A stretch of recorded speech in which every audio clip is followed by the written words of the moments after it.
Alright, folks. So, this isn't your typical, fire alarm video of anything, but not to shame, not to shame the companies or shame the sellers, as that is out of their control. But I just want to point some things out that is just confusing to some fire alarm collectors. And today I'm going to point a few of those out that some of you other collectors out there may have faced. Take my System Sensor Spectral Alert Classic, for example. I mean, on paper, it is a really cool device to even have, and sure, the bracket has some cosmetic damage in the back, and based on my understanding, this was pulled out of a demolition site. And of course, the strobe lens nearly broke off, but I glued it back on with some Gorilla Glue. But what's confusing about this is that I've tried every flathead screwdriver out there in the world to try to pop this actual device off of the bracket, but no matter what screwdriver I used, nothing worked. And based on my understanding, just by researching, I'd have to have the system sensor tool just to pop this off. And to get that, you would have to order a duplicate of one of these alarms, brand new, whether it's the horn strobes, the speaker strobes, or the chime strobes, just to get the tool. And that is for the P1224MC one, just like this. For the chime strobe one to have that, I believe the model of that would be CH1224MC. Correct me if I said that wrong, but because I couldn't get the device off, I broke all the tabs off at the side just to mount this on a double gang box, and I drilled a bigger hole right here in the bracket just to change the tones. So that's the first confusing thing. Again, no hate, just stating obvious. And another example, take my Gentex Commander 3 from the late 2000s as an example. As by the date code, yeah. So there is nothing wrong with this alarm, but the confusing part lays here in the dip switches. And some of you may ask, what about the dip switches?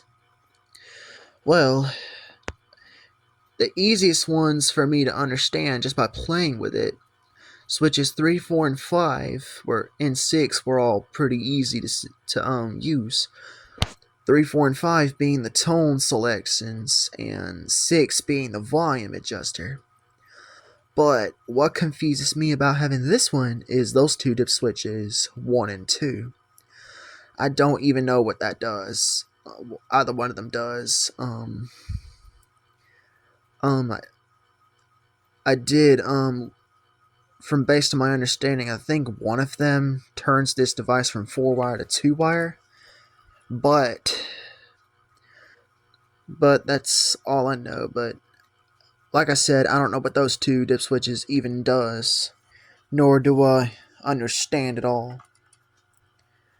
So that's the first thing. The second thing lies around here where you pop the Gentex tabbing off of the device.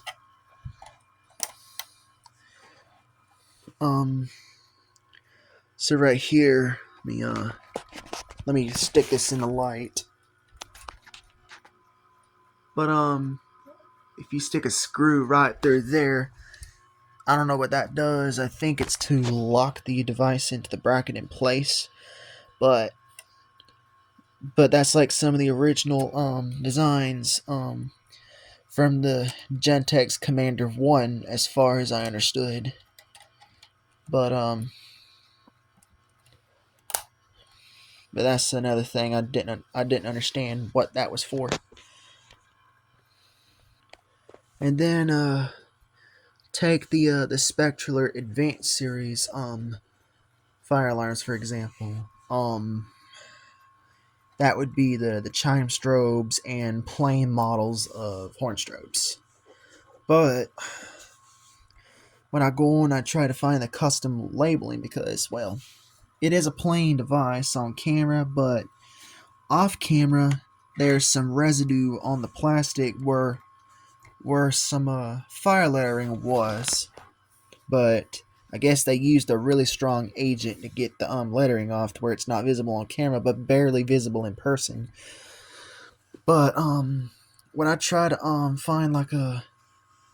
find like separate stick on fire letter stick on letterings that would come with these brand new, the fire, the alert, evac, and some other letters that you could just stick on, because I want to stick alert letterings on this, but I just couldn't find it anywhere, no matter how hard I researched. Now, the one thing I did find was different colored strobe lenses, and I want to put like an amber strobe lens. Sure, those are really easy to find, but custom lettering is just bogus. And then you got other examples, such as the Genesis lineup of Edwards devices. Now, on paper, they are really cool and cosmetic, but what gets me is having to cut jumpers to change the settings. But that would mean having the settings permanent and having to get another device. Unless some switches or some jumper wires of some kind can be hooked up to them. That's for any Genesis model that comes with a strobe.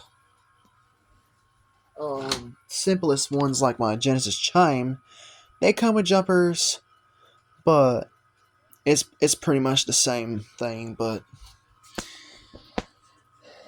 yeah, that's another thing that I don't get about them. Temporal strobe or something like that. And then separable pieces that are easily forgotten when it comes to putting the device back together. So all I'm saying is, out of the seller's control and out of the company's control, it's just for some fire alarm people. It just makes things confusing. As far as trying to figure out what some functions do or how to find some certain things for them that you just can't seem to find. But this is my honest take on them. Like I said, no harm to anybody whatsoever. Just obviously stating. But anyways, take care. See you in the next one. Peace out.